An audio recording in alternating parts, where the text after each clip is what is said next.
Bonjour tout le monde, merci de venir nous rejoindre pour cette nouvelle série d'émissions appelée Poétiquement Vôtre avec les amis du Pierrot.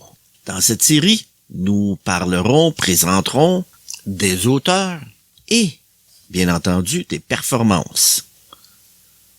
Nous sommes présentement à Laval en compagnie de Monsieur Pierre Mondeau et de Jacques Mondeau également, producteur de la série Poésie Académie, qui était présentement relâche, sur les ondes de Radio Infocité et sur les réseaux sociaux. Avec eux, nous allons discuter de cette nouvelle série et vous permettrons de connaître ces auteurs derrière cette série. Passons à Monsieur Pierre Mondeau. Bonjour. Bon, alors, bonjour à tout le monde. Nous sommes heureux ici de nous présenter comme faisant partie des productions des deux frères. Alors, voilà, les productions des deux frères pour faire une petite rétrospective. Alors, nous sommes en opération depuis 2013, où avec Poésie Académie, nous nous sommes occupés de faire des micro-vers, entre autres à Saint-Jérôme.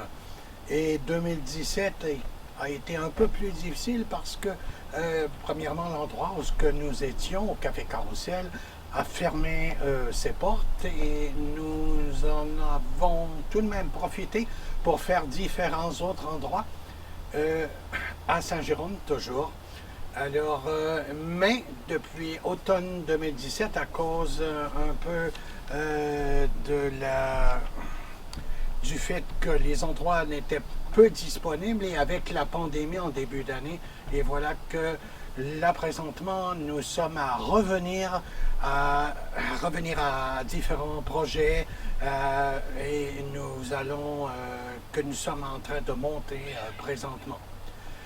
Alors, bon, alors là, ce qui est important de souligner, c'est que, bon, nous avons, entre autres, pensé, pour reprendre, on dit bien, le collier, reprendre le collier. Alors, nous avons pensé à faire des émissions parce que, personnellement, je ne sais pas si Jacques, et je pense que Jacques est d'accord avec moi, nous avons pensé à interviewer différents auteurs.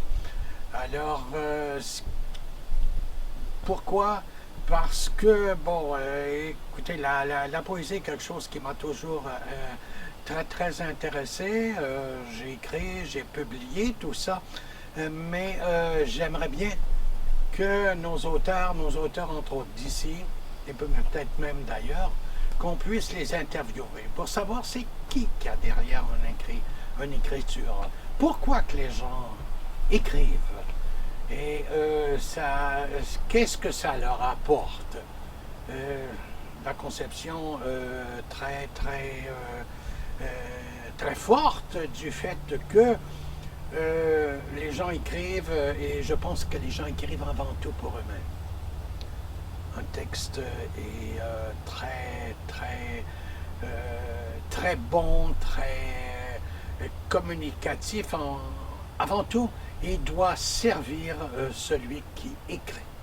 Alors, un poète qui n'écrit pas au départ pour lui-même, je pense que on tombe dans quelque chose où on peut avoir un peu de difficulté. Je pense que le fait d'écrire pour soi au départ et de véhiculer et de communiquer avec son écriture, voilà ce qui est important en poésie. Alors la poésie, ça nous a toujours intéressé, comme je vous ai dit tantôt, on a fait des micros ouverts depuis pas loin de 7 ans. Alors là, présentement, il n'est pas dit que nous nous organiserons pas dans un futur rapproché pour reprendre certaines activités à ce titre, mais présentement, nous voulons partir des interviews comme ça, à raison de possiblement, je pense que ce qui se présente, c'est 2 fois par mois, à raison de 45 minutes. Alors voilà un peu où ce que nous en sommes présentement. Bon, voici quelques questions qui me viennent à l'esprit en vous écoutant. Est-ce que tu as dit que tu étais pour avoir des auteurs d'ici? Est-ce qu'on va également avoir des auteurs internationaux ou tu vas simplement prendre les gens d'ici? Non, c'est pas exclusif aux gens d'ici. Évidemment, on va commencer parce qu'on s'est sérieusement posé la question, savoir comment choisirons-nous les gens que nous allons inviter. Alors, nous sommes encore à déterminer la façon exacte, mais pour l'instant, ce qu'on a cru bon de faire, c'est d'inviter, d'avoir des invités justement sur invitation. C'est-à-dire qu'on connaît assez de gens, après 7-8 ans, et je dirais, moi, ça fait 10 ans plus spécialement que je suis dans le domaine. Alors, j'ai assez de monde que je peux inviter, que je peux interroger et qui peuvent intéresser nos auditeurs. Maintenant, ce n'est pas fermé. Je ne veux pas que ça devienne fermé strictement aux gens d'ici. Nous allons, sur invitation, sur concours, si vous aimez mieux d'une façon quelconque, aller chercher des auteurs de d'autres endroits, que ce soit France, Belgique, mais tout ça se tiendra du côté francophone. La méthodologie de l'invitation, c'est les gens doivent t'écrire, ils doivent aller sur ta page de Facebook. De quelle méthode ils te communiquent? Je m'excuse. Pour pouvoir recevoir une invitation de la production, comment est-ce qu'ils doivent s'y prendre? Bon, Alain, pour présentement, comme je dis, ça va se faire strictement par invitation. On connaît des gens qui sont très intéressants en termes d'écriture et cette invitation-là va se faire personnellement. Et il n'y aura pas, c'est pas une invitation qui va être faite sur Facebook pour dire, bon, qui voudrait participer à l'émission, tout ça. On ne veut pas avoir à discarter pour l'instant, choisir un au détriment de l'autre. Ça devient un petit peu plus genre concours et c'est pas ce qu'on privilégie pour l'instant. Mais nous arriverons à devoir faire une sélection quelconque parce que je pense que l'émission va intéresser énormément de gens et c'est ça. Pour l'option internationalisation, pour l'instant, on a déjà un poète qui est en Polynésie française qui devrait être notre premier invité dans les prochaines semaines ou prochains mois. C'est un poète prolifique. C'est une personne qui marie sur les alexandrins. Alors, la poésie a toutes sortes de styles. Évidemment, ceux qui sont à caractère vertical, et je m'explique, la poésie, c'est pas horizontal. Alors, à partir du moment qu'on lui donne une dimension additionnelle, 2 dimensions, 3 dimensions, visuelle. Alors, d'ailleurs, c'est ce que Pierre met en exergue de façon notoire avec son personnage. Il fait le Pierrot de Lune, on en parlera tantôt. C'est comme un drapeau. Alors, donc, le drapeau il parle de lui-même, visuellement, tandis que un poète, d'abord, oui, avant tout, il le fait pour lui. S'il le fait pour lui, c'est à la fois aussi, occasionnellement thérapeutique. On a besoin de dépencher notre âme à l'extérieur. Alors, l'objectif, c'est que chacun prenne son envol au niveau de l'expression oratoire. Alors, nous avons des gens qui s'expriment très bien, qui ont une verticalité, qui ont une deuxième dimension, qui, à l'occasion, ont même une troisième dimension. Et on veut rendre la poésie populaire. On veut qu'elle soit à la fois, autant que faire se peut, qu'elle soit même théâtrale, parce que quand on y met cette dimension-là, on habille les mots. Et quand on habille les mots, ben, on leur donne une saveur additionnelle. Alors, on va avoir à l'Instrit dans les prochaines semaines, qui est probablement notre premier invité international. Il est en Polynésie française, pour ne pas me répéter. Et vous allez voir un bonhomme extraordinaire. Nous en avons d'autres, et tous ces gens extraordinaires qui nous côtoient vont être vôtres. Vous allez pouvoir les écouter, et on espère sur Radio Infocité, dont je tiens à remercier la collaboration. On va faire l'émission, Pierre va en parler tantôt, et vu que c'est sur invitation, on a pensé, Pierre et moi, de faire, le titre de l'émission devrait être « Les Amis du Pierrot ». Pourquoi?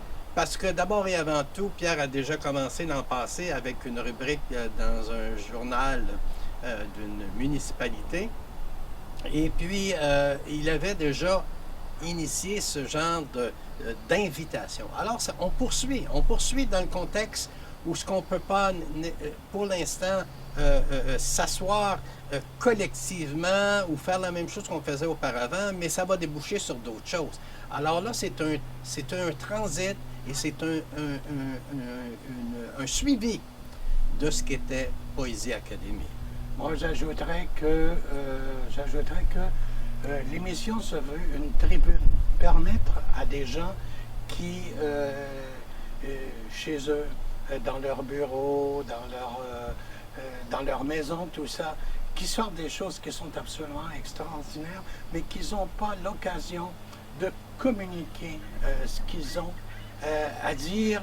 Et ces émissions radiophoniques visent à permettre à ces gens-là d'être entendus et de leur donner, ce qui est important, je pense, de leur donner un sentiment de fierté, ce que plusieurs auteurs recherchent en essayant de publier leurs écrits. Malheureusement, le marché du livre est très, très restreint et très difficile, donc ils n'y parviennent pas toujours, à moins qu'ils décident de le faire à compte d'auteur. Alors, c'est une tribune, un peu comme on faisait avec le micro vert, où ce qu'on permet à les gens d'apparaître, de communiquer avec leurs écrits. L'émission veut permettre, mais on est seul avec l'écrivain. On veut vraiment aller chercher, extirper le pourquoi il écrit, qu'est-ce qu'il veut dire, et tout ça. Et tout style confondu. Il est certain, Jacques a dit, l'a mentionné tantôt, que j'adore une poésie qui passe de son horizontalité à sa verticalité. Donc, quand on habille les mots du geste, du regard, on respire le texte, ça devient tout à fait magique.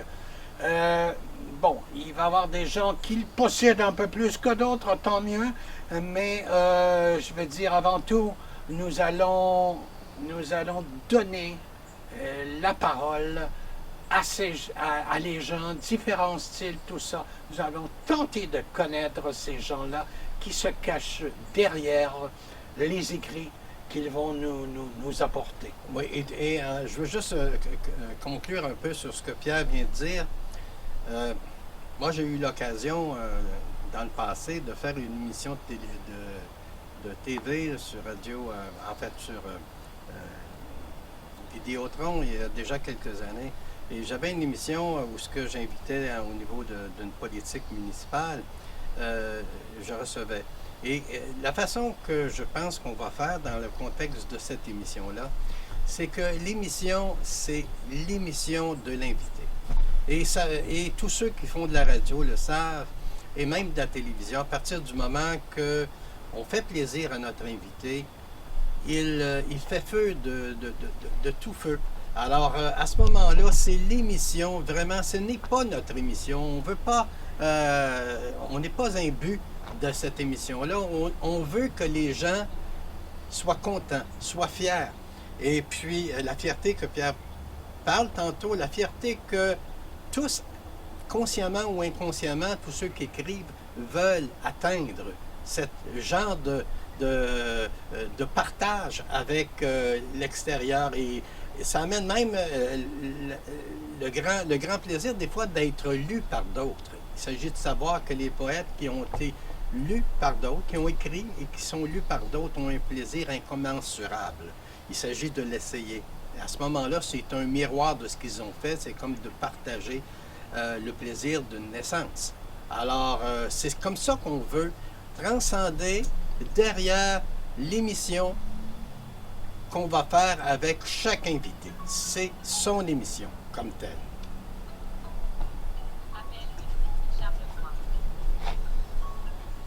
Voilà.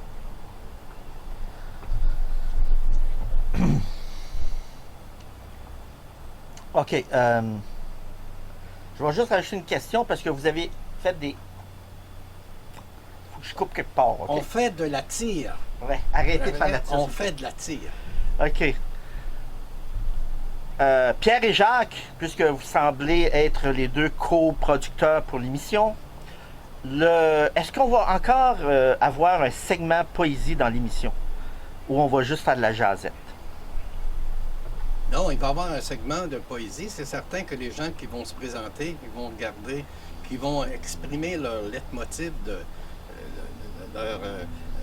leur pulsion, en fait, d'écrire leur pulsion, d'écrire, d'épancher leur âme publiquement d'une certaine façon. Mais évidemment, il va y avoir de la lecture. Tout à fait. La question est excellente. Oui, on va pouvoir entendre de la poésie, non seulement entendre parler d'eux ou de... Oui. Alors, au niveau du contenu, c'est ça? Au niveau du contenu, on va essayer de connaître le plus rapidement possible, en quelques minutes, un peu ce que l'auteur fait, ce pourquoi il fait, qu'est-ce qu'il gagne à le faire. Mais on va également vouloir qu'il nous expose de son pinceau. Alors, qu'on puisse savoir comment, que les gens puissent écouter ce qu'il fait.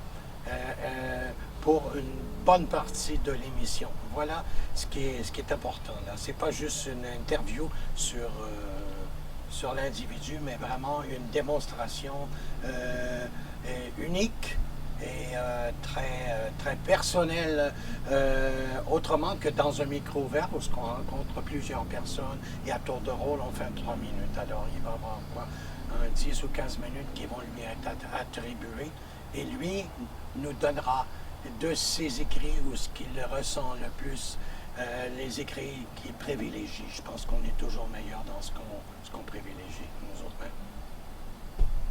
Voilà. Pierre Mondoux, on te connaît pour étant la personne derrière le personnage du Pierrot de la Lune. Ça veut dire que Pierrot de la Lune est encore là ou il disparaît et s'efface?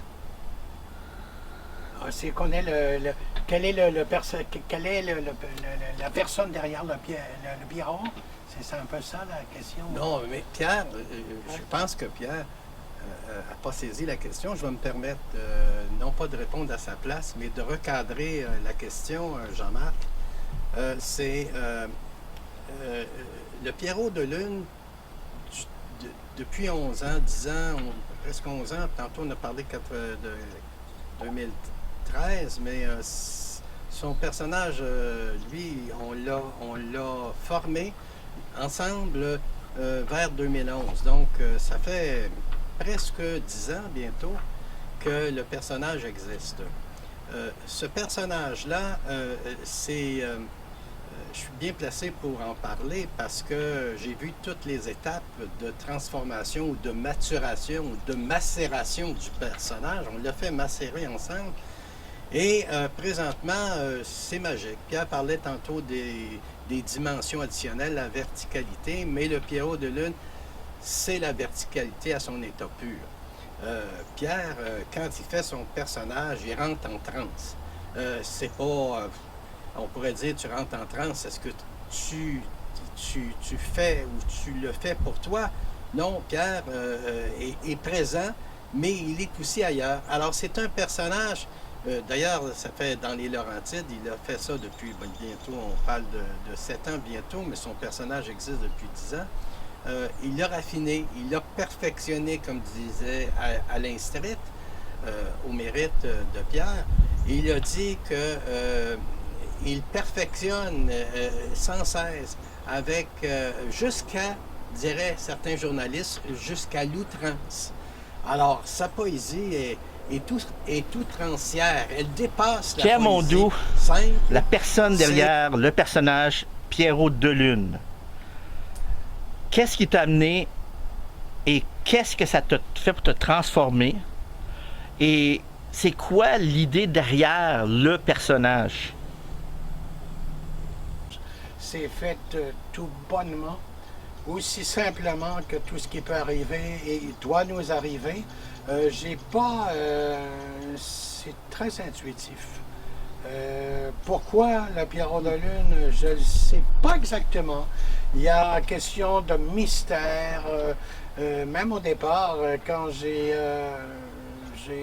adopté, si vous avez...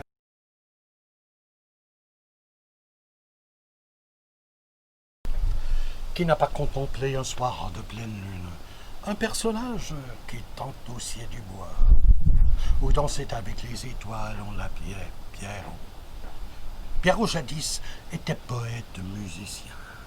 Maintenant il ne revient plus magique et rêveur que jamais. Avec ses gants blancs, ses allures classiques, voici le Pierrot de Lune.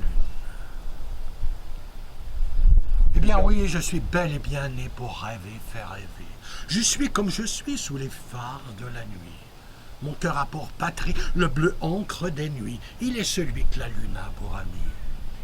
J'ai le moi-cœur tout en cri, en clameur, le verbe de nuit pour tout ce qui vit et meurt. Sous les vents de faïence se cambre la nuit. Je fais fier gendarme tout ce qu'elle me dit. J'ai le cœur en larmes, gisant sur l'herbe grise, le rêve diaphane en quête de paradis. Puis s'allument à l'éther les étoiles au firmament. En douce lumière, des diamants de verre. Enfin de là-haut, un peu seul et penaud, je vide ma plume sur le dos des mots. Alors que la nuit, tout se couvre sans bruit. Moi, mes écrits réinventent la vie. Assis sur un quartier de lune, les pieds pendant au firmament, Pierrot, muni de sa plume, vous raconte maintenant. Insolite lumière en faucille suspendue, éternelle conseillère, une fois la nuit venue. Corne de muse, au lointain sibélin, écrin de plume pour tout écrivain. Comme un saltimbanque sous un clair de lune, un funambule en habit de lune. Je côtoie les étoiles, le vent dans les voiles. Comme il est étrange de se sentir tel un ange. Je m'assois sur les nuages sans dissiper la frange. Je vois toute la voie lactée. Me sert un quartier de lune sous un coulis d'étoiles, me gardant pour dessert un peu feuilleté de voie lactée. Ce voyage m'est familier alors qu'il m'arrive de rêver. C'est dans ces lieux inusités qu'on peut fuir la réalité. Enfin revenu dans mes souliers pour ne pas trop oublier, j'ai rallumé mon chandelier et peint une lune sur mon oreiller.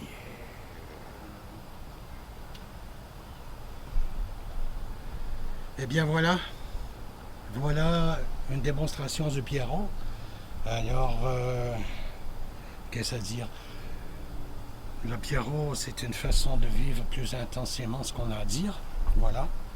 Et ça permet aussi d'aller un peu plus loin dans ce que j'appellerais la taciture du mot, de donner vraiment une texture au mot. Moi, voilà à quoi ça me sert le Pierrot maintenant, et ça donne, comme on disait à un moment donné, ça donne une dimension qui non seulement est littéraire, livresque, mais une dimension qui est une horizontalité. Ça fait lever le mot parce qu'il est abrié de gestes, il est abrié du regard, il est ponctuel, il est respiré. Voilà ce que, pour moi, personnellement, ce que je fais du poème. C'est vraiment de la poésie de performance. Certains vous diront oui. Mais ce qui est important, c'est de susciter l'attention des gens avec tout ce que je peux faire, composer. Voilà. Merci tout le monde.